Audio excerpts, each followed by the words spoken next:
Ladies and gentlemen, we are back with another episode of Between Two Hats. This is Patrick Osman and Philip Burton. Today we are blessed with another blonde guest, a pioneer, a champion, an absolute leader in the SFR industry, one of our famous women, 30 years in the business, my friends. We have Jennifer Krenson. Jennifer, welcome to Between Two Hats. Thank you, guys. I'm so excited to be here. I'm so excited to see you both. Is Jennifer, that the best intro you've ever heard of anything in the world?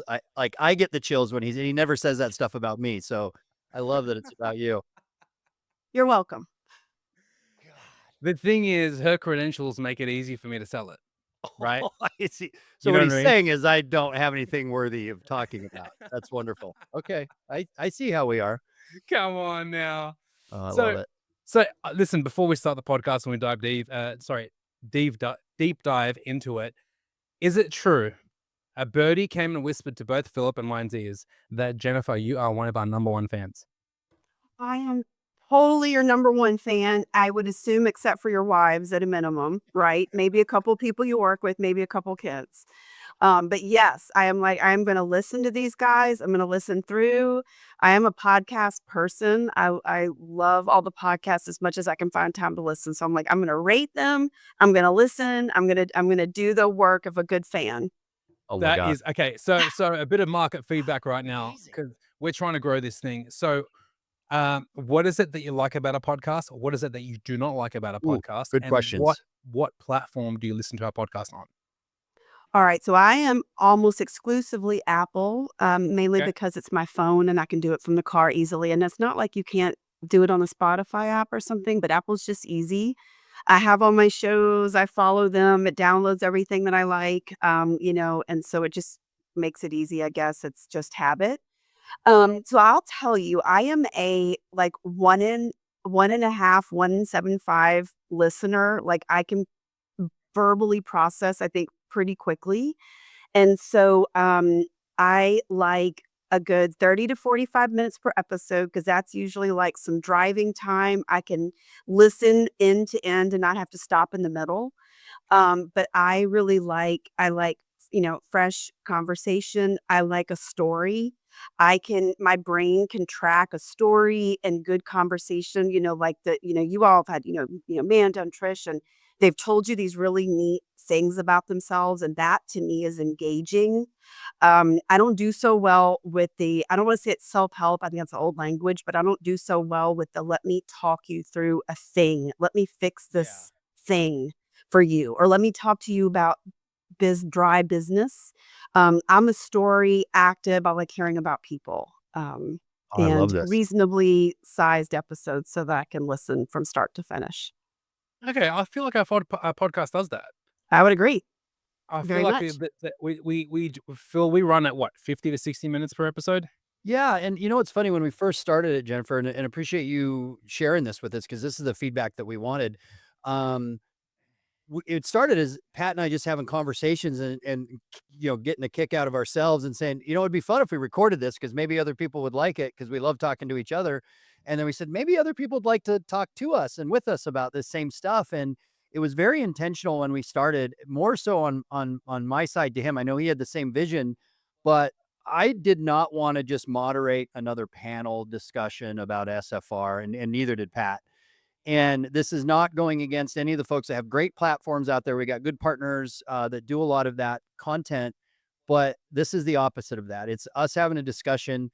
And when we first started, I was freaked out. 60 minutes. Like, what the hell are we going to talk about?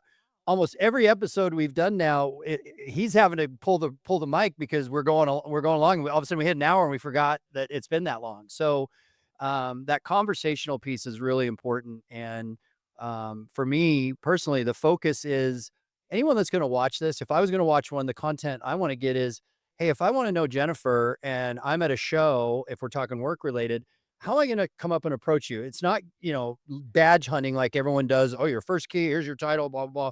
It's, or sorry, Quinn. It's, here's who you are. Here's what you do. And that's what your badge says. We want to find out who you are. Yeah.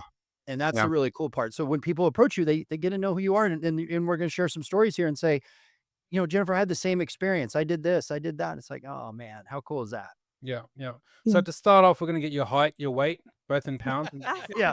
We need all of Blood your type. particulars. Yeah, Yeah. yeah. What's your blood type? And you Yeah. I'm open book. Height, weight, I'm date of open book. birth. Yeah. What sign are Already you? gave you my Actually, date we'll of ask birth, that. so What sign are you, Jennifer? What's your that's sign? fast. I'm a Libra. So I Ooh. I like and need balance, which will not be a surprise to any family or friends listening to this, but I'm Right. a balance-oriented person. Hey, Is So that so does that come with how accurate? organization? How accurate is the whole star sign? so Okay, sorry. not to get all woo-woo now, we're going down this road awful quick, but I would Wonderful. say it depends upon what you look at and what you read, but there are some shockingly accurate days when I have a minute to just step outside of the norm in the business and be like, "Gosh, I wonder what's going on today. I'm gonna look at my Libra, astrology and see what it says." So Okay, sometimes you get some really can we accurate days. can we do a live reading? Can we do a live reading right now? Can you read the Libra from your phone and tell me what it Yes. Okay, says hold on, let for me read it to today? you. And then I want to see, Alright, so the one is it I relating to how you went use today? Oh, I love this. And oh, after that, we're doing alright. Phil's and we're Well, doing okay. mine. Perfect. Okay, we're doing Phil. Okay. So this says for Friday, April 25th, you have an opportunity to lock in on your goals. Maybe this was a goal of mine. You never know. And Done. accomplish Okay. them now that ambitious Mars and determined Pluto are currently in contact. Can't tell you what that means. However, I believe I am accomplishing some goals today. Let's see. All right, Phil, Phil, what's your I'm Cancer. you're a Cancer. All right, let read this. Oh, should you be caught? Should you be caught between the desire to buy yourself a gift Oof. or save your money? Simply review which option makes the most sense for you. Did you buy something today, Phil? Okay, first of all, I spend more money than I make. Let's just be clear. If you saw what the stuff I bought for this podcast setup and what I actually need, I that can probably see has some a of it on the camera screen. Yeah. and yeah, and all the stuff that I buy. That is so funny that it says that.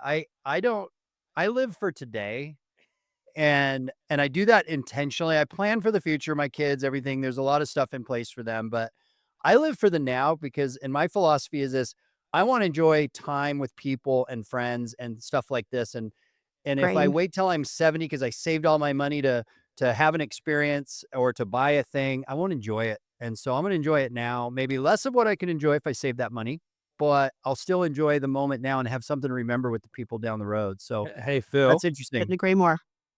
Billy, Yeah. how many flashlights do you have in your house? Oh my God, you're such a you know what? I You have might a be a fla flashlight problem? I need to hear I about might be a this. flashlight hoarder. There might even be one on my Oh, desk right now. a He's got hoarder. flashlights everywhere. Everywhere in my house. And the Do you have bigger power when I problems? Like what are we no, dealing I with here? just love flashlights. Oh, And I walk through Costco and it's one of my favorite things to do is do the aisles. Like, my daughter goes with me. We walk the aisles. We see all the same stuff. When I get to the flashlight section, we were there just yesterday. They have these new ones where they're skull caps with the flashlight built in for oh going out at wow. night. Oh wow. Almost Is I that have 20 of them. necessary? These Okay. were new. Oh, I needed to buy more, but okay. they have a like 10,000 lumen flashlight. 10,000 lumen, I think, is half the brightness of the sun.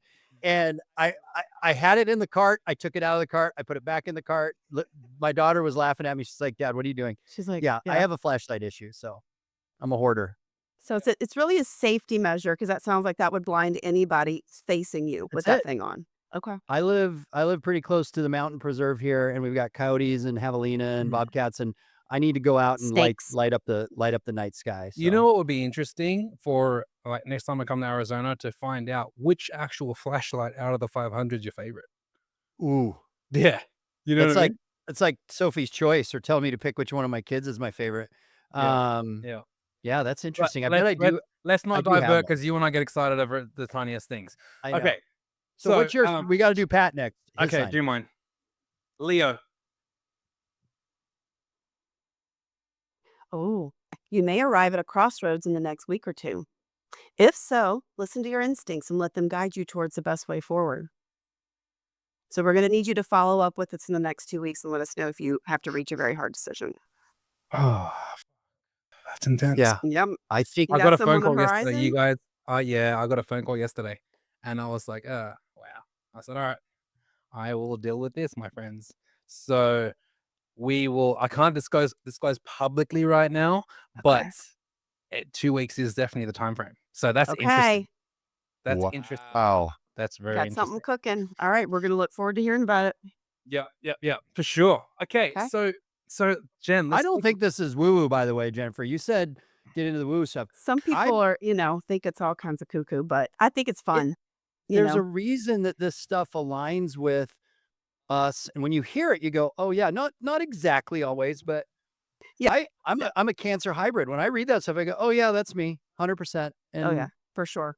The but And I'm not the good and the not so good, right? I can recognize yeah, myself in all of that. Yeah, for sure. 100%. Yeah. Yeah. So Jen, 30 years in the business. We want to hear it from start to finish. All of How it. did you get started at 5? That's Yeah. what I wanna know. Yeah. Like So that I Yes. mean, you were a prodigy. I so you mean, were 5, then you took 100%. first she took her first 2 steps, then she signed her first lease. That's right. So Yeah, no, Yep, her and then she I was said, walking into "Sign her she was here." first walking in to words rent an apartment. Yeah. her "Do you first need an words apartment?" were, "You were approved." Oh my gosh. It's the truth though. I mean, I think, gosh, things were so different then. Well, so I was working at the time, this is 20, and I was working at Rich's department store. And so that's Ooh. definitely a That's Southeast thing. like retail? Yes, working retail, working at the cosmetics counter. I was working for Clinique. Mhm. And which I'm a product and cosmetics person still to this day. It's still, in my heart. And I was looking for a place to live with a friend.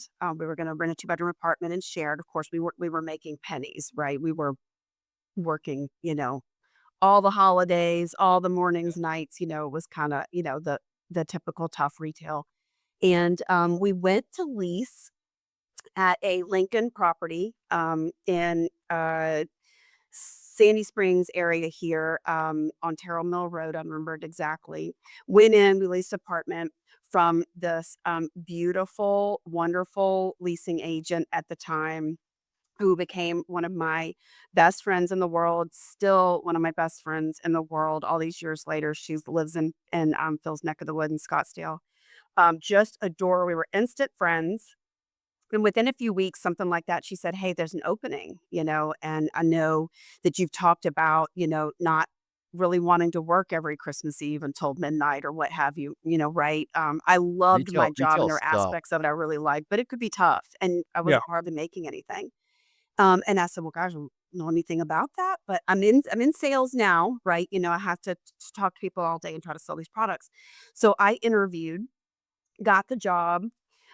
So and y'all will get this when I say this. So my first property in this business as basically a kid was over 700 unit deal, Wow. multifamily, this huge property. It's called at the time it's called Wincliffe. I think it's on the fifth or sixth name change after that, right? It's because it's clearly been a billion years.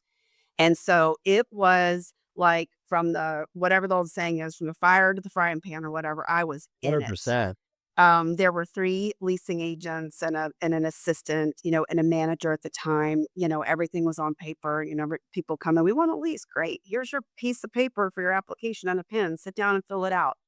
"Let me take a copy of your license and I'm gonna fax it off somewhere for it to be run," right?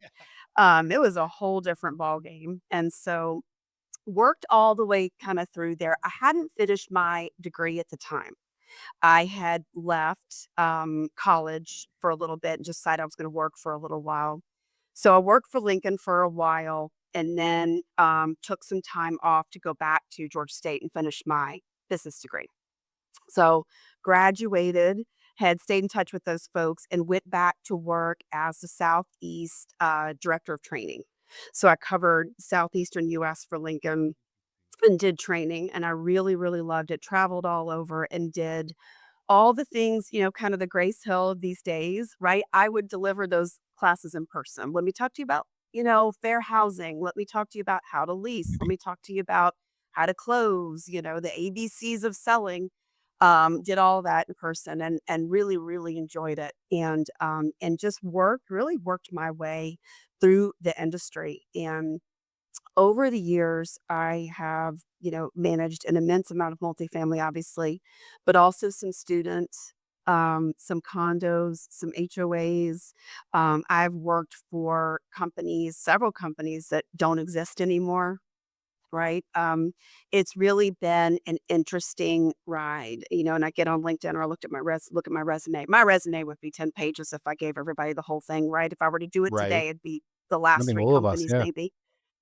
Mm. But when I look at it and I just think, man, they're not around anymore and they're not around anymore. And I have such fond memories of a lot of people and have really the industry has changed remarkably in many ways, but at the end of the day, it's still a resident, it's still a lease. They need something 100%. done in their home or in their apartment, now home, right? It's still a work order, it's still important. It's still one of the critical, mass needs for a human. All of those things have not changed. And so, I am proud of my history. And I think in a way it gives me a little bit of credibility because I can say, hey, I didn't land here in this job from some other industry. I've done exactly what you're doing, and I know exactly what it means to have an That's angry huge. resident, to have tough occupancy, to have the pressure of leasing, to have something happen in the middle of the night and you got to get up and go and help fix it, work through fires, through storms, all the stuff, and really been on site to do the work. And so now. Um, it was interesting listening to Amanda, walk you all sort of through her background because there's some real similarities there, and she and I have talked about some of these things. So we know, obviously, we know each other as well. And when I made the decision, I guess it was almost 9 years ago at this point, to And take you'd a been all job with multifamily up to that point.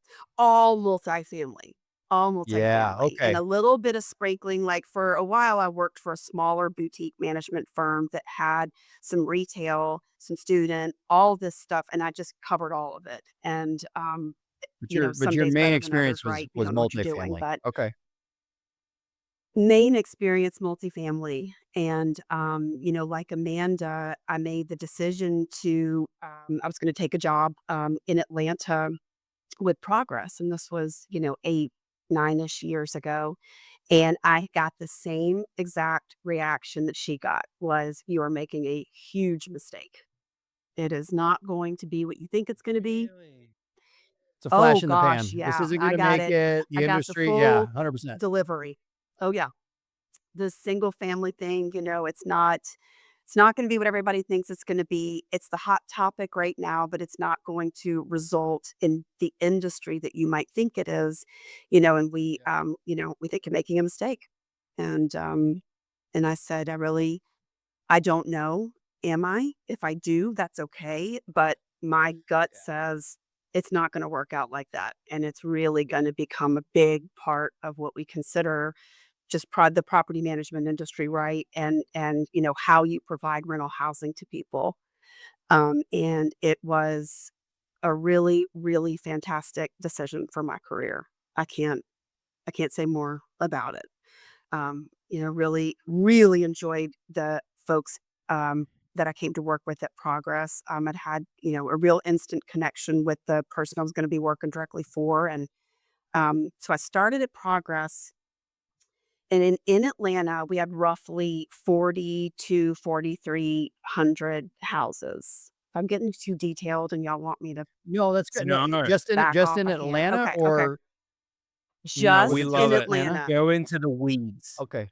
Yeah, okay? we like the Go into the weeds. weeds. Take us to Okay, the I can weeds. get in the weeds. I'm almost done with the weeds, but I'll give you a little bit more. So in Atlanta, we had 4,300 houses, and the company itself had something roughly like 25,000 houses across the US. And so, and I What remember year was every this? day for the first, what were you saying, Patrick? What year was this? So this was 2017, 2018, Shit, that's crazy. somewhere in there. Is it Wow. crazy when you say And before COVID. 2017, 18? That was 8 years ago. Yeah, You don't you yeah. say that and I think, "Oh, a couple of years Oh, ago? Wait a wow. minute. No, we're in Yeah. 2025." It's Nope. wild. It was a Okay. while ago, and even in this industry that still feels so new, you know? Right. So it was, It was nonstop. It was a phrase I don't think you want me using on this podcast for about 6 months. And finally, I got to the place where I was like, okay, I'm starting to figure this out. I had a huge team, 70 something, 80 something people. Wow. Um, I had gone from managing a single building here, there, 10 buildings, but everybody was on site. They were there. The real estate was all in one place Yep. to Yep. Yep. 42 or 4,300 unique locations. And and people in field vehicles every day riding all over this crazy huge city, trying to take care of these homes, trying to take care of these residents, right? It was a real logistical lift and a real logistical learn for me. I had never managed, a fleet program, or you get the call that so Sure. and so just had an accident, or this person was caught speeding a couple days ago, right? That was all new, and kind of wild. You know? So in my time at Progress in Atlanta, started 4,300 houses. We were just shy of 17,000 when I left about a year ago. And that was with COVID, right? And everything comes to a grinding halt, in March of 2020. 2019. Forgot my dates right, but everything comes to a grinding halt. And this company that's working so hard to grow, how do you acquire? What do you do? And, Progress as an organization when I left was a little under 100,000 houses. And so it was a huge education, um, every day. And I Well, and loved you it. you And took a I had killer team. you took a massive jump too at a time, because I come from multifamily on the vendor side, right? That's been my history, was working all with multifamily. And we had the same internal discussions when I was tasked to expand our business and look for new ways to grow outside of multifamily. And SFR was there, and I don't take all the credit for that at Interior Logic Group, which is where I was. Kathy Brock, who was the founder at the time, and she was pretty visionary. She's like, "Hey, look at this space," and she gave us some marching orders or some pointers and said, "Go get it." And when I broke into that, they said we were crazy. This is not, because I saw it as, Mm. this is the gold Oh, rush. This is, right. I used to joke. Right. I said it was like being around when cell phones were being invented, and this is new. Nobody has it. This is the Wild West gold rush, and they didn't want to listen. And man, we went from zero to full tilt in nobody's time, right, nobody's business. And but people still doubted it up until, even I think it's a few years ago, even they were saying, well, is it going to stick around? Is it going to do this? Multifamily just does not want to believe that they are now going to, eventually they'll be the redheaded stepchild in this equation, because their bandwidth is only so big, right? For us in SFR, 100%. not only is there a huge runway, there's a ton of lift, and you got 16 million There homes out is. there potentially that could be in somebody's portfolio. There ain't 16 million apartment units out there, nor will there ever be. So it's This is pretty very powerful. true. This is very true. Yeah, and I remember, and I can remember the statistics, even then, we're somewhere in that neighborhood, 15, 16, million, homes in the US, most owned and managed, right, by an individual, right, or a mom and pop, right, a Mom and local pop. real estate Yeah. company that had 2 or 3 houses. And really, even with the growth of, the Progresses and the IHs and the Tricons of the world, that's still the predominant, owner management, cycle is, and, kind of structure, despite some of the press, right, around our industry.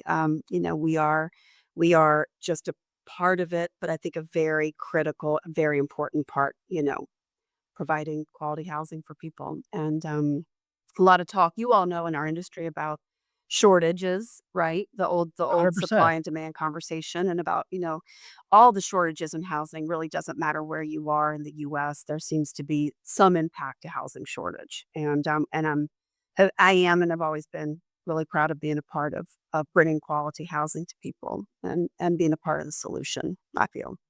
Do you find so Quinn's profile is primarily BTR, correct? It is all BTR, Okay. which is S- which is really exciting. All right. So do you find a similarity a lot more between BTR and multifamily versus single family and multifamily? Oh gosh, that is that's the big question, right? As BTR, like Phil says, we've got lift. Right. Yeah. BTR is got the lift. It's a little bit the tail end of the lift, right? We're trying to get it going. Quinn is a pure BTR operator, and I left Progress about a year ago to come work for Quinn as the director of operations, and have again, from a career perspective, kind of, I don't want to say started over, but started fresh. Now we've got a whole nother way of looking at things and what do you do and how do you do it? And I feel like BTR itself, and I know it feels like this for some days at Quinn, it's really it's the startup mindset and it's the startup environment. We're all rapidly working to figure out where we fit in that landscape. It's definitely not multifamily. It's definitely not Mhm. single family. Doesn't look like scattered. Um, Yep. but where's the balance, and how what do you need to do to effectively market? How do you effectively staff? And how do you do it so that you are taking care of the assets and you're taking care of the resident, you're doing it the right way because it doesn't look like either of those other two. But I would say that there is a there are some aspects of it that are very multifamily, if not almost exactly right on, right? You still Mm. have multiple units, homes in Well, the one thing is, location. the centralized location, Yeah, right? So, very you know, true, very true.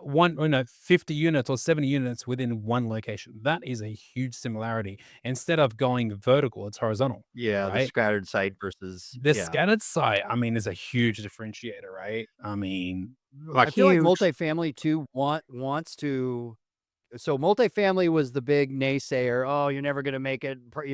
SFRs, a flash in the pan. You Ooh, heard all those things, and then now they I go, and they can't do scattered site. None of their companies are wired up to handle that. You guys, SFR folks skinned the cat there and have solved that equation.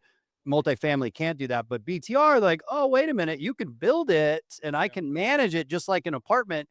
And what I'm seeing, and this is just from a 30,000-foot view, they don't know what they're doing yet with that. They're coming in and they're trying to manage it like a multifamily, but it's not the amenity center is not as important as the actual apartment or the home in this case.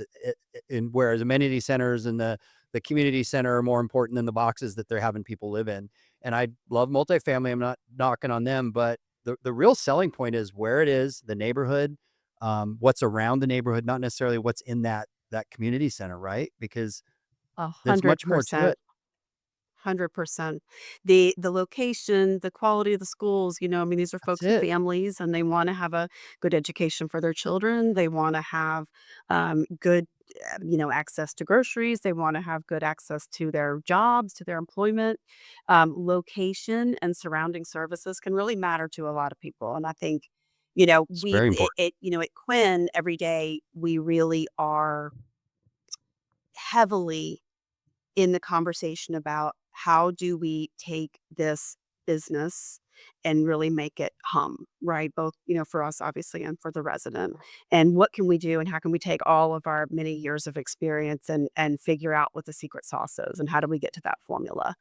And, you think about how long it took for multifamily, right, to figure out how to do it, in the, Right. 70s and And they're 80s. still And working on it. John, Yeah. they're still working on it, and there's John Williams out there, at least, in Atlanta, getting posts Yeah. started. And I worked for PAC for a little bit, for a little while, which I really enjoyed before I went to work for Progress. And I can remember John saying, one time, we improved at every site. Now, intuitively, you're like, well, yeah, of course you would. But we're talking about the 70s and the 80s, right? And he's Yeah. like, we took what we learned and on the next development, we did it differently and we made it better. And before we knew it, we had figured out the formula. And they did, right? You can look back at the story of Post and see what a success that was and still is today. Um, and that stuck with me. That stuck with me. That sometimes you just have to say, okay, let's try it, and see what That's it. sticks. And that's kind of where we are, I think, in BTR. And that entrepreneurial flavor or mindset of something new, right? Like this industry being fairly new, I think drives a lot of that innovation. Multifamily, because in the 70s, 80s, they were inventing an industry and they were innovators. And then it got to, well, now we're just kind of cookie cutter running our Mm, properties and what's going to work and how do we scale what we've already got. You guys are, I say you guys, we're all in SFR. In SFR, we need to innovate. Everything is a new problem for the everything. most part. And you can't go back to multifamily and say they've been there, done that. It doesn't work like that. This is all new stuff that we're pioneering. And the thing that you said that resonates most with probably Pat and I too is it's the why is the people. We at the end of the day, it's these human beings that are living in these places that you're building, other folks are buying in the scattered site, and that is the why. And It that's is. what we're doing this for. And when you keep that as your focus, you can really do some cool stuff. And this last event that we were just at in Orlando, I really liked the comments that were made at one of the breakouts that instead of being on the defensive in SFR as, we're terrible landlords and it's awful and institutional money's coming in and buying up all these homes that, some guy or girl could buy themselves. That just ain't the truth. We need to be on the offense and say we're solving a need. There's three to Very four true. conservatively, right? $3 to $4 million deficit, 3 to 4 million home deficit in what's needed in the supply chain. And you're creating that. You're solving a problem that's there, that's real, and the media and other folks, whether you're left or right, doesn't matter, but doesn't want you to be the good guy, and they're gonna make everything they can to make it not be true, but it is true. There's a need. There is absolutely a need, and no matter how all of our companies work, how hard we work, how much we try to catch up, it will be some time before we get to a place where 100%, maybe we begin to pull out of that a little bit. There's a lot of work to be done. right? We need everybody to be going, kind of full tilt in order to address, the lack of supply. And I am incredibly proud of the team at Quinn and the work that we do. And everything is focused on a little bit of that philosophy of how can we improve a little bit next time, right? And what are we doing to provide, services and support to the residents to the best of our ability? And I think as long as you keep that take care of the resident, provide a quality asset in mind, the success and the performance comes. Simple. And starting from that place, I have always found no matter what type of, real estate you're managing, really lends itself to, I think being a quality provider. And that's what I know Uh, we certainly all attempt to be. I love that. Yeah, care and competency matter, and if you care about the people that you're doing your business for and you're competent at what you're doing, you make a difference.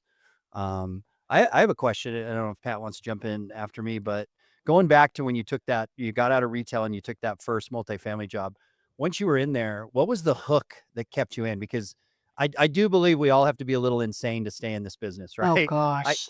I come from finance. Originally, I wanted to be Gordon Gecko, stockbroker, that whole world. And then I got into multifamily flooring. And I know Pat has a very unique history, but what for you was the hook that said, this real estate, this is it, man. I want to stay in this. I had, up until that point, I had not been part of a family or part of a team, right? You work at a huge department store, or, my first job in high school was at Ace Hardware. Y'all probably have Ace Hardware where you are, but I So worked great. at the hardware store after school every day. They And have I great enjoyed flashlights, that. by the And, way. or, They in do have like good a flashlights. local, They have great like, flashlights. One of the yeah, best flashlight exactly, options out there. flashlights, see? Yes. See how connected we are? Love a good Yeah. flashlight, but, I really enjoyed it, and yet I had never worked in a place that, and that was Lincoln, and that really was Lincoln at that time. It was a Cool. family, it was about working together, we had fun events, I worked with a really fun team, one of which is still a very one friend of mine who actually was at Riches with me and came over to work there, still very close friends. There was just something about the family aspect and the culture. It's awesome. And, enough for me to go finish my degree and have stayed in touch with those folks because I wanted to go back. And That's so, awesome. you have your days where you question, you're like, "Oh, what am I doing here? Am I making a difference? Is this where I'm supposed to be?" But I really, really, really love the culture and I love the family aspect of it. And it wasn't often, but there were enough people when I was on site leasing, the assistant manager, the manager that would say, sincerely, I have a home and I feel like I have a home because of you and you took the It's time to awesome. help me and walk me through it and my family is in a safe place and we really love where we live. My kids are happy in their schools and there was nothing like that feeling. You had That's amazing. really helped someone, um, and whether it was me or it was somebody else in the office, right? It's the But culture you created, though. You're it you're is. fostering that culture that It is. breeds those type of, outcomes, and not everybody has that. I mean, we can be honest here on this call. We know folks, and we talk to other folks that are very transactional in their nature, and, I can speak for Pat and I. We're people oriented. It's about this having this conversation with you is super cool because this is where we get to know who you are as a person. And it's about you and Pat and myself, and then the residents that you interact with. And as a vendor, I, we're kind of in a good place where we can choose who we work with. And I want to work with folks, like-minded folks like you that say, hey, this is a family business. We're going to treat each other with respect and, internally and externally. And it's more rare than you would think. It's kind of sad that's the exception, not the rule. It is. It is. And you hear, But you know you know, what? yeah, It comes down to the culture of the company. You can be selling, toys. You can be selling wooden desks. You can be selling pest control. It's not about the outcome. It's about the culture of the company. And I think that is one aspect that really drives a sense of belonging, right, in that Totally. company. But what's unique about the multifamily single or the property management industry is that you actually to have a successful company, I believe you need to drive a sense of belonging within the community, For right? sure. very And true. and I think that's what you're relating to, which Very true. is huge because you come back with thousands and thousands of stories, This is true. of how you're providing it's your roof that's covering that family for the next 12 months.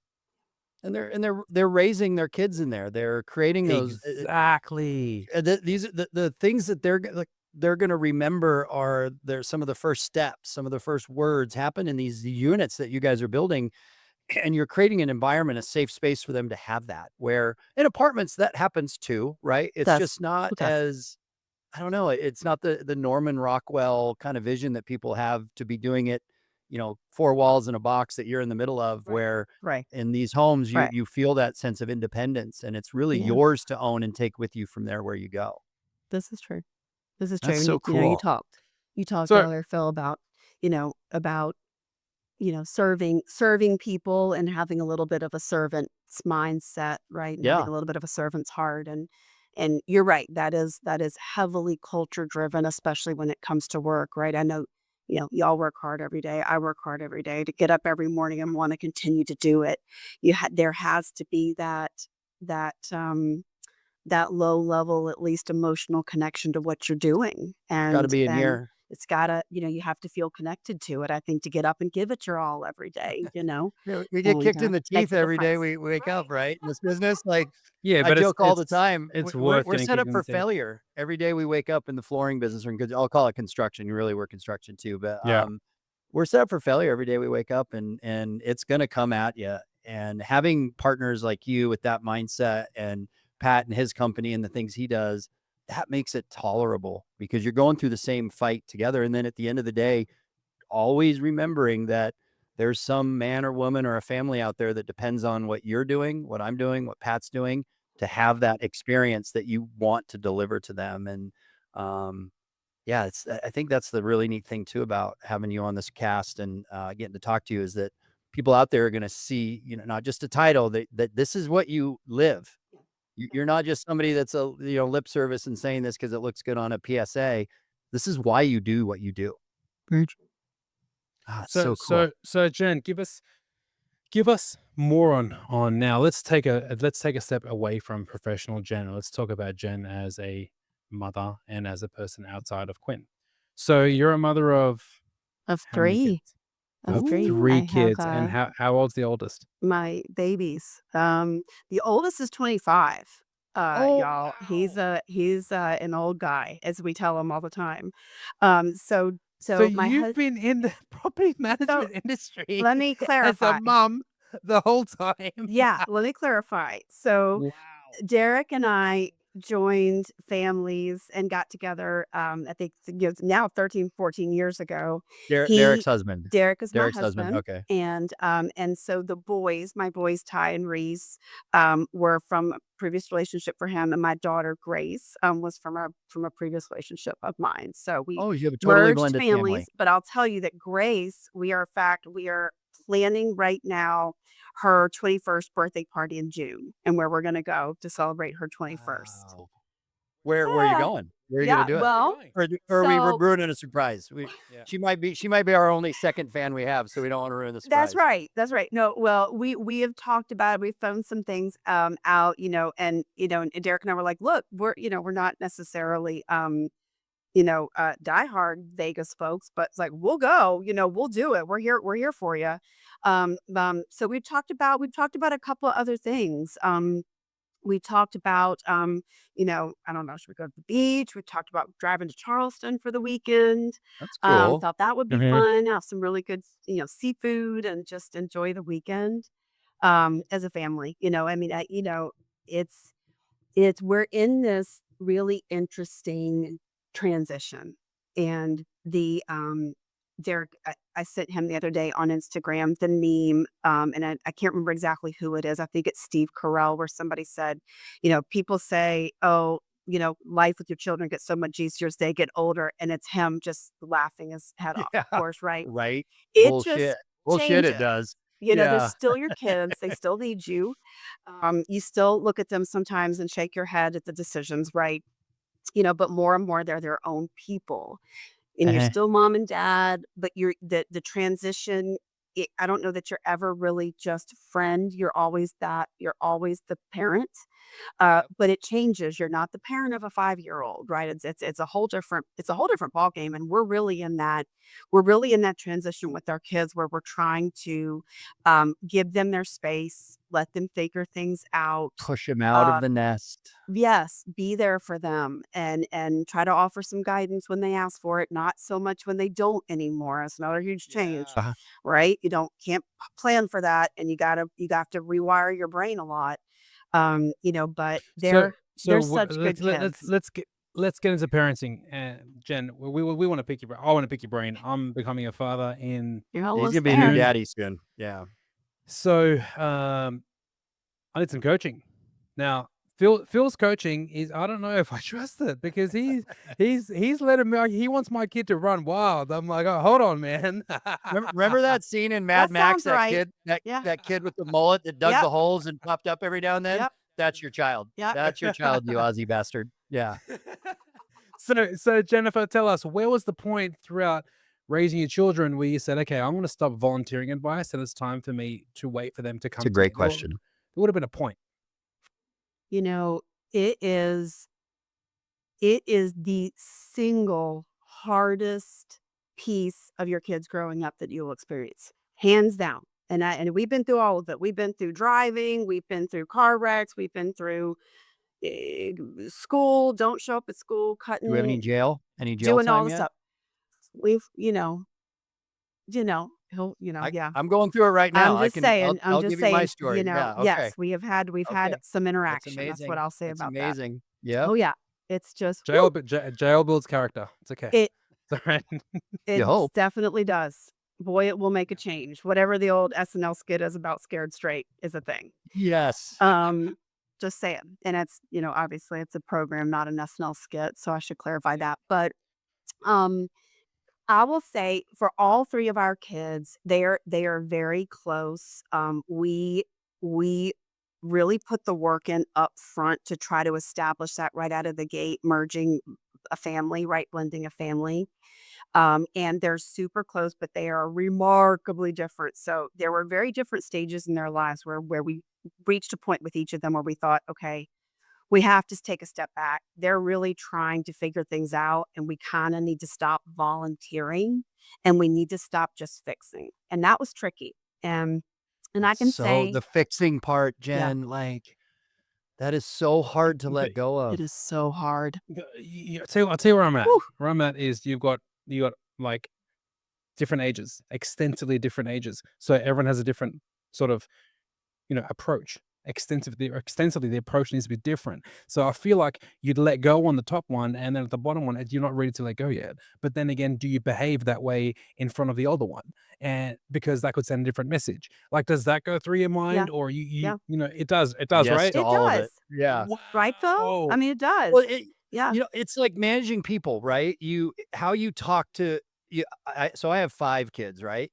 And my 3 oldest boys were all raised the same in the same time frame, same household, same, good and bad, divorced wife, divorced their mother when they were 14, 9, and 6. And all 3 are so dramatically different. It's Oh, unbelievable. I wow. can't when I talk to Matthew, I talk Right to him on. more like I would talk to you guys, pretty more adult. The 25 and the 24-year-old is, I mean, it's just totally different. But they were all raised the same and they're all from the same gene pool. And it's just it's so interesting how you have to adjust your communication style, just like we do with people in our businesses and our personal life. And you learn that cadence, and it is funny, Pat, you hit it on the head. When you have multiple children, the oldest is like, "Wait, why are they getting away with that? You didn't do that." Well, it's because you're at this time No in way. in our interaction with you, and they still get a little grace, and it is It's there, but different. there's no. Oh, Go ahead. No, go It's ahead, was Jen. there different. was there Yeah. was there a moment where you sat down with Derek and said, "Okay, we're about to merge our families. How are we going to do this?" Oh, here Oh, comes yeah. Planner Pat. This is Yeah. my Nah, favorite guy. nah. No, there was. What app did you What? download that helped Yes. you do that, please? What Because I'd date and like time to, was that? yeah, Um, yeah. yeah, no, there really was, and I'll tell you that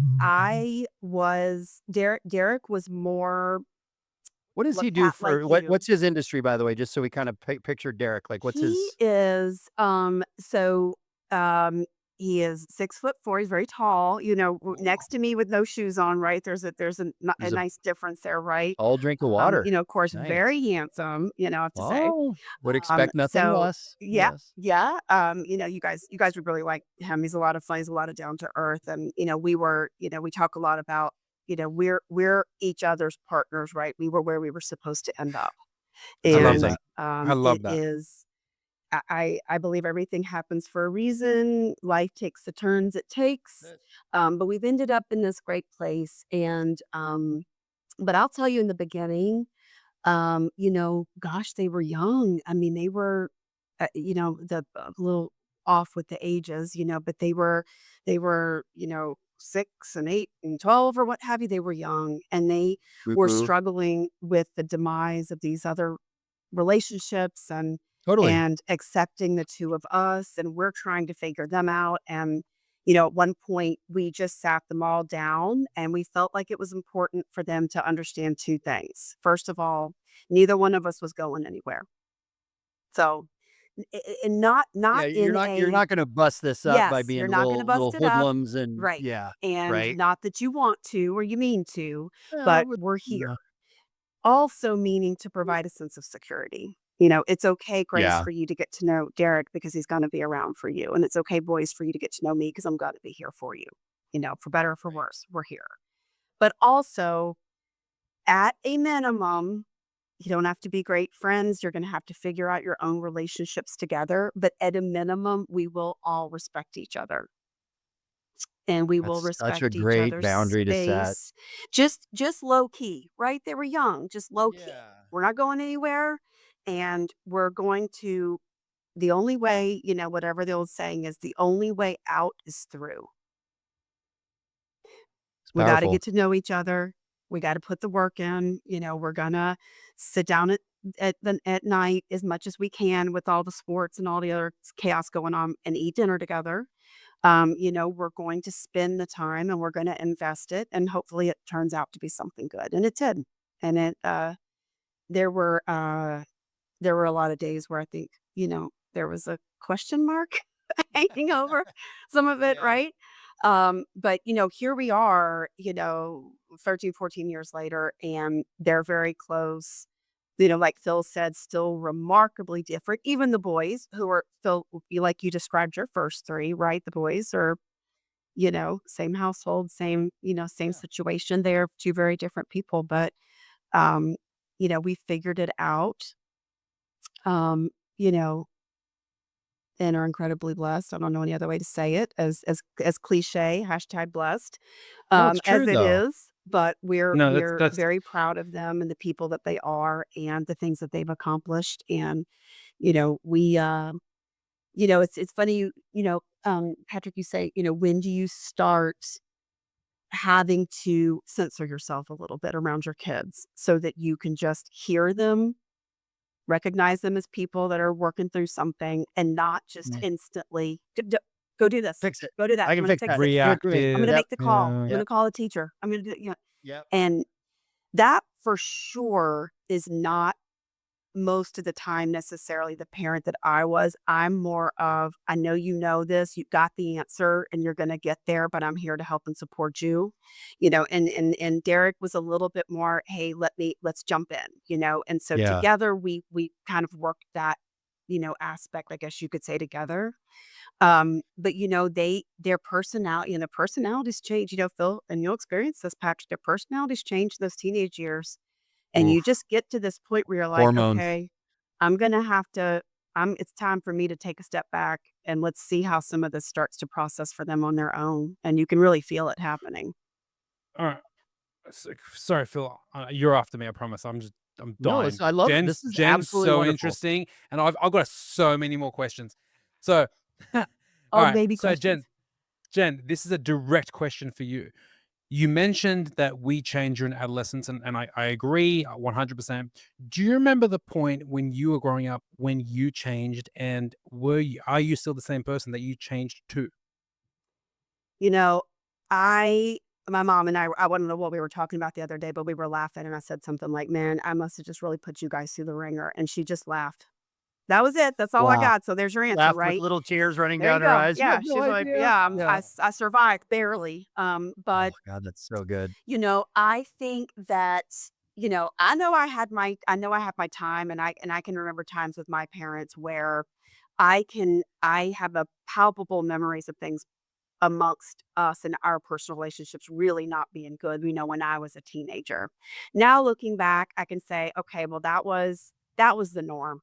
I was supposed to be separating and pushing away, right? That's what Yeah. I needed to do. I probably didn't need to be, a jerk about it, but here we are. Kids, but you know, I can I can remember that, and I can also remember coming back around to them and realizing, "Okay, I got it. You guys really are just here for me." And I have I have gone through, I'm on the other side, and I understand because now here I am in this place, whatever I am, right? I'm 20 years old, working at the mall, living in a little apartment somewhere. Boy, Mhm. life is hard, and dang, I need you guys, and We all come knocking at we all one come point, don't back. we? That's 100%. But We all come insane. how back. I just remember the time that I came Yeah, knocking when you said that. That's incredible. you know? how powerful though for all of us probably is that experience when our parents did say enough's enough and you had to go figure it out yourself.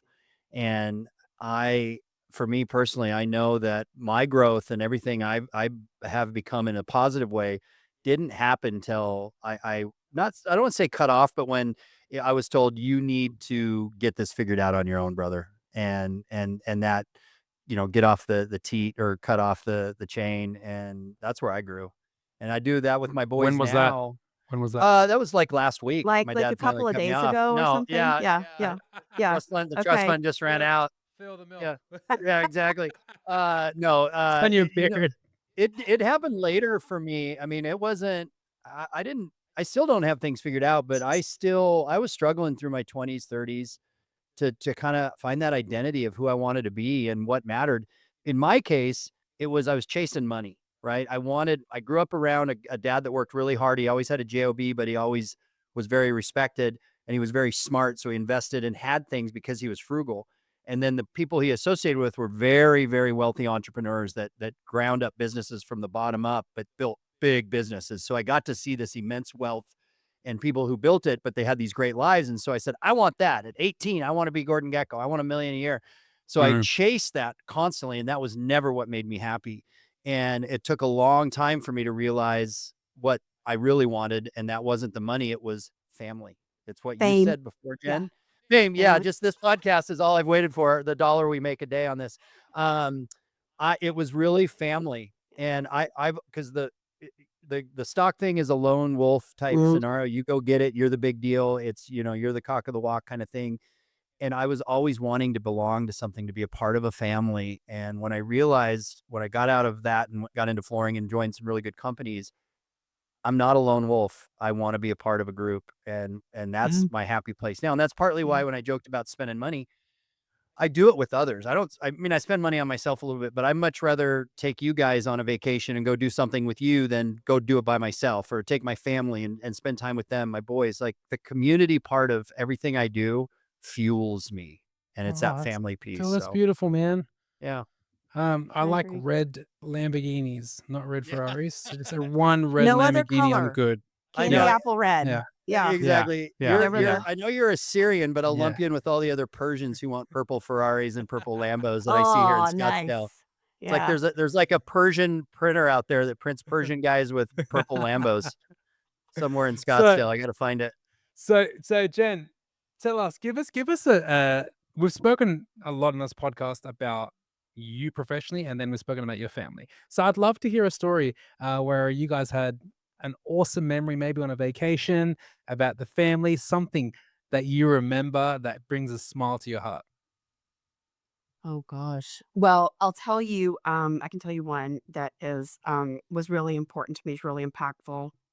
So, um, when my little brother, who's, not so little anymore, but he's still my little brother, was 18, all he wanted to do was go skydiving. And Okay.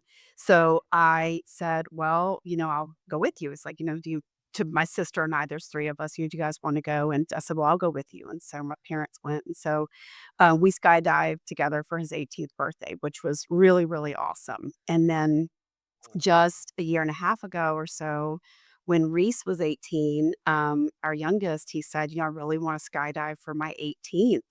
And so I went, and Grace and the three of us went. And I mean, of course, Derek and Ty were there too, but we all went and did it together. And so it was No, a that real full is circle. sick. That's Yeah. super Kind of cool. In wild. Atlanta? Yeah. Yeah. Up in north Wow. of Atlanta, in Cartersville, there's a open space, right? Obviously, to do it, but so it was really, really, really a full circle, Wow. a full circle That bag is for me. really cool Yeah. that That's you get to cool. close that Yeah. loop and have that experience with, oh my Yeah. gosh. With my Did you do a with tandem? Was it a list. tandem jump first time where We did. or did you actually We free? did. Okay. And so he had obviously never done it before. Grace had never done it before, and but we really it was just such a fun day. And it's a core memory. It's a good core memory. And so it's a really big That is deal. really cool. Yeah. Are you a risk taker by nature, or did you have to kind of like prep yourself up to say, I'm going to jump out of a perfectly good airplane here in about an I hour? think I would say I'm maybe more adventurous than I am a risk Okay. taker. And it didn't when we talked about it, ages ago, when my brother was turning 18, I kind of said yes, and then I was like, "Oh my God, what did I just say? Why did I agree to this?" And so there was that, that the mental brain struggle, right, of why are you going to jump out of a perfectly good airplane? Um, but I swallowed it, and I walked out there and I did it anyway. And I remember going up, and somebody on the plane was kind of like, look, you get on, you're going up, that's how you're going out. Yeah, there's no, yeah, There's Yeah. no that's the exit right flying there. back That's the down. door, Yeah. yeah. Yeah, you're Yeah. going out. You see that So, blue? yeah, Yeah, that Yeah. blue. that is the way you are moving, and we are going to pick you up, and you're going out with us because now we're all strapped together, right? So there's no other option. And that was there was something about that that kind of steals your mind a little bit, like, okay, Yeah, it's and like I'm not strapping gonna, into the ride. yeah, Once you're up, the yeah, roller coaster, once it goes, you're not yeah. jumping out. You just do it. Yeah. And So so Yeah, it was I'm interesting. terrified of heights. Totally terrified of heights. I do not like. I cannot walk up to the edge of a building if it's over so many stories. I get that wheezy, feeling, and I just don't enjoy it. But I've always said I want to jump out of an airplane, and it's more to push myself. I Hold on, just have never done it. Phil, you've never skydived? No, have you? Twice, 3 times. Oh my god. 1 second. Okay. What? Yeah. So I just have my wife has offered to, that'd be a great gift. You can go do it. Blah, blah. She doesn't want to do it with me. And I'm thinking I just have never been able to convince myself to say just do it. But now maybe I need to come You to can do Atlanta. it. If you'll jump out of Hey, another airplane, Wha- the Yeah. three of us are going to jump We'll out of just an do it airplane together. together. 1 sec. Yeah, Oh, hey, dude, stop it, buddy. guys. I guys, think we just set a guys, date. everyone We behave. will make this happen. I'll jump out of an airplane with you, Jennifer. So much fun. I'm game. So I'm let me game. tell you a Wow. quick story. I'm gonna try to make this as fast as possible because I want this to be about Jen. But Jen, do you know my wife Kiara? I do. I just met her at the conference a few weeks She's ago for a minute. adorable, by the Yeah, way. she was so sweet. Okay. So she's obviously a beautiful girl. So we're dating, she's my girlfriend at the time. We're, I don't know, maybe 7 months into the relationship. And you guys know Kiara. She's a very, to herself, passive, polar opposite of me. Yeah. Long story short, it's her birthday, or I'm pretty sure it was her birthday. And she wakes up, she opens a few gifts, she's excited. And then she opens one other gift, and it was keys to the car, my car. She's like, what's going on? I said, I'm going to take you somewhere.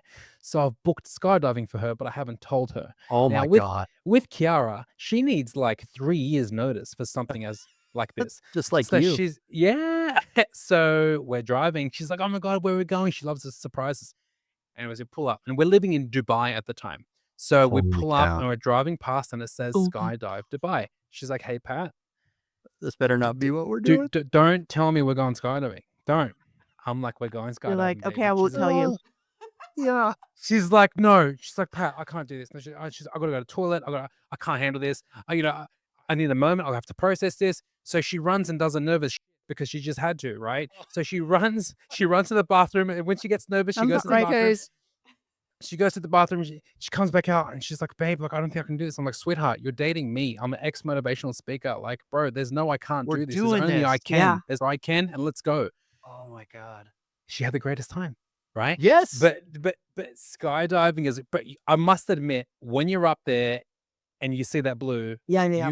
you must accept every possible Yes. variable before you jump out, right? Jen? Yes. You hug everybody on the ground. Yeah, I exactly. love you. Check your will. Yeah. Make sure Yep. everything's yeah. Will's in order. Yeah. I hope to see you on Wow. the other side. And Is you it as do. It all rolls exhilarating? through very quickly in those milliseconds as you're getting up and walking to the edge and going out. So it does. Yeah. Is the exhilarating part the like as you enter that you're looking at that little door and you're about to go out? That's got to be massive overload. And then when you hit that free fall, because it is what it is at this point. You're out. Is there a balance to that, or are both just equally as I'm about to do this, and then bam, you're doing it, and you're falling at 9.8 meters per second squared, 180 miles an hour towards the ground, and you're like, hell yeah, I want this. The airplane ride for me, and I don't know, Patrick, if you feel the same, the airplane ride for me was all nerves, all too much time to think, too much time to whatever. Once you get up and you walk to the edge and you're out, it's like peace. Free bird. And it's it's Yeah. it's not quiet at all, right? It's loud as hell, but it's quiet and it's peaceful, and it's not like you're looking in the distance and everything's going like this. It's very Yeah. slow, and you're just like, "Oh my gosh, this is, like, incredible." Wow. It's not like, What- looking out of a plane. It's completely different, and it for me, I always like, it's okay because 'cause I'm along for the ride. I have this qualified person that's helping me and that's gonna pull the chute at the right time and knows how understands what to do and how to do it, and I just remember thinking, I gotta, just take a deep breath is what and it is. enjoy it, and it's over in a matter of minutes, but it's really exhilarating. It's when he looks Yeah. over at you and says, "Gosh, I hope this is as fun as everyone tells me." You're like, "This is your first time?" Yes, as he goes out with Yeah. you. What? Oh, me too. No. Yeah, exactly. Yeah, wow. Whew, That's yeah. exciting. Oh my God. Well, I think we're the doing most this. I'm the telling you most right now, Okay. we're doing this Okay. together. I'm down. hey, dude, don't. I'm doing it. I'm in. 100%. I will call it out. You can call me out on this podcast. Anyone that's listening to this, I will make sure that this happens because I have to do it now. I've been not putting it off. It's back there and it's one of those things that I know I got to do. I won't be happy if I don't do it. And when's a better time? Right now. That's it. Absolutely. Let's make it happen. Oh, I love it. All right, a few last questions before we wrap up. Jennifer, tonight you have been selected to go to a random dinner. It's going to take place at 7:30, and you get the choice to have dinner with a fictional character. Who is that fictional character? Hey, Love this fictional. Let me question. think here. Fictional. So somebody from like a movie or something. It can be anything. Yeah. History, whatever. All right. Well, this is okay. So I would say if it was a live person, it would be Bruce Springsteen. I'm just going to throw that out there just in case Boss. Bruce happens to hear this and he wants to, have dinner or something. But I would say I always had a fascination, and I would say it's a fascination, but when I was younger with Marilyn Monroe, my Ooh. aunt was a Marilyn Monroe fan. And I think by proxy I was, at least when I was little. I would love to have dinner with her. I think that would Ooh. be quite the dinner. I love Marilyn. that. Wow, that's two very iconic individuals, Springsteen and Marilyn Monroe. Wow. See, I would want to have Huge dinner with Springsteen her fan. to talk about the Kennedys to find out were they really as bad as we thought? Like, what was the real story? Yeah. I'd want all the dirt because she had all the tea, right? She She had had it. everything. I think She had the she ins and outs. had all the skeletons, and Yeah. yeah, Ooh. it'd be very, very interesting to talk to. Okay, Wow. I have a question for you, Jen. What is your favorite stand-up comedian or favorite comedy movie? Oh my gosh. Okay. So I will tell you that there's I have a few movies that I really love. I'm a you know born in the 70s, but a child of the 80s. But I'll tell you one of the movies that I absolutely love and I can watch over and over again and just crack up at is Horrible Bosses. Do Wonderful. you guys know that? Number one or number two? Oh my gosh. I mean, one.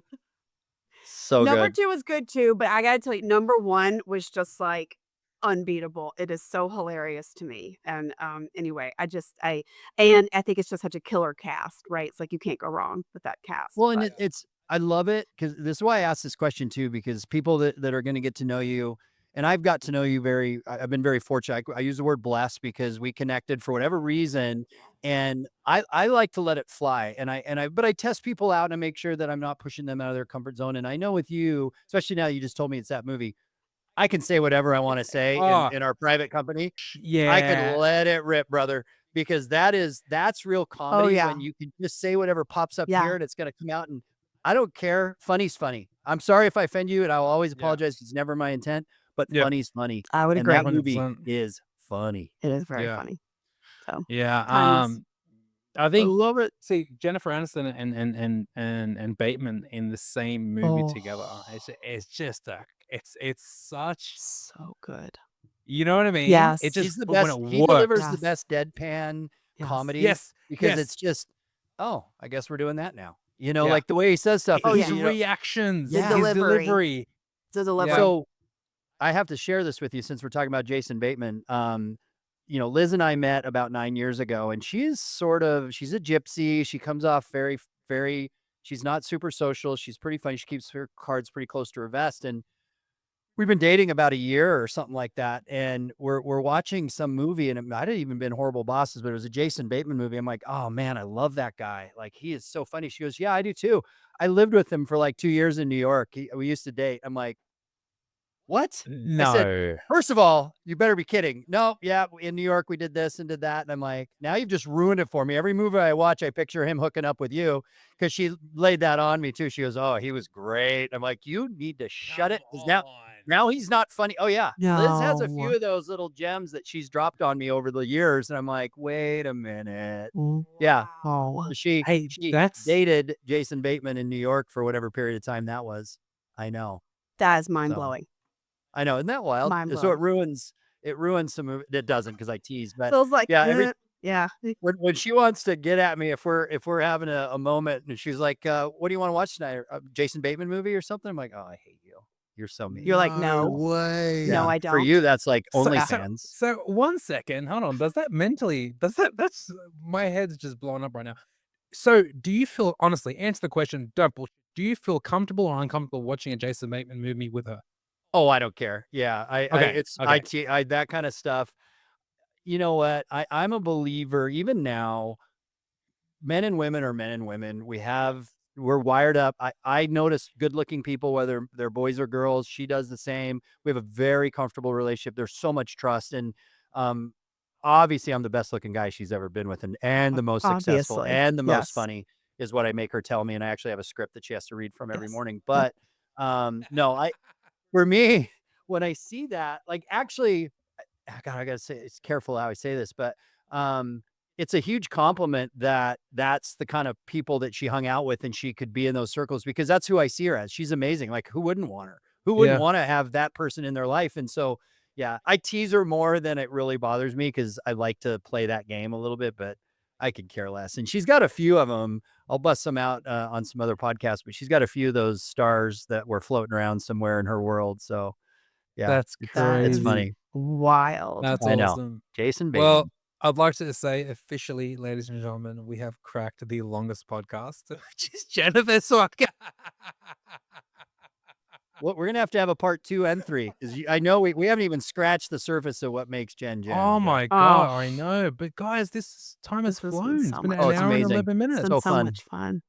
you know? Well, I could sit and But talk to guys, y'all for days. You know that. Jennifer, thank you so much for Oh, joining us today. We had thank a you guys. blast. Did you have fun? I had a blast. Well, I love the two of you, so let's start with that. So this Thank was you. So easy. good. And I could tell it was going to be something when I emailed you and said, "Where's my script and where's my questions?" Because I have to prep. And y'all were like, "Yeah, we don't do it like that. Oh, Just that's so show funny. up and we're gonna sandbag you with a bunch of crazy stuff." No, I'm just kidding. You didn't say that, but yeah. So I was just excited to sit down and talk with y'all. So I've been really looking forward to it. But You thank bet. you for having me. We appreciate your time, ladies and gentlemen, to all the listeners. We're so grateful to have the one and only Jennifer Krenson, Director of Ops from Quinn, to bless us with her presence today, and Thank looking you. forward to catching you all on the next episode.